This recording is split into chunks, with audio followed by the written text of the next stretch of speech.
ചെമ്പടയും വരും. പടിവാതിൽക്കൽ പള്ളിയിലിച്ചൊരു വിനയം വരും.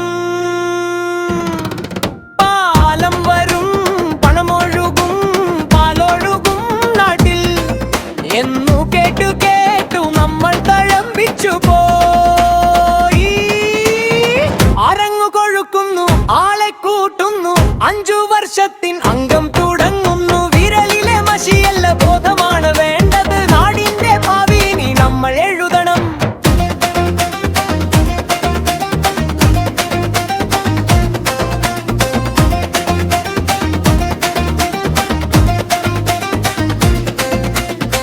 ഇന്നലെ കണ്ടപ്പോൾ മിണ്ടാത്ത രാഘവൻ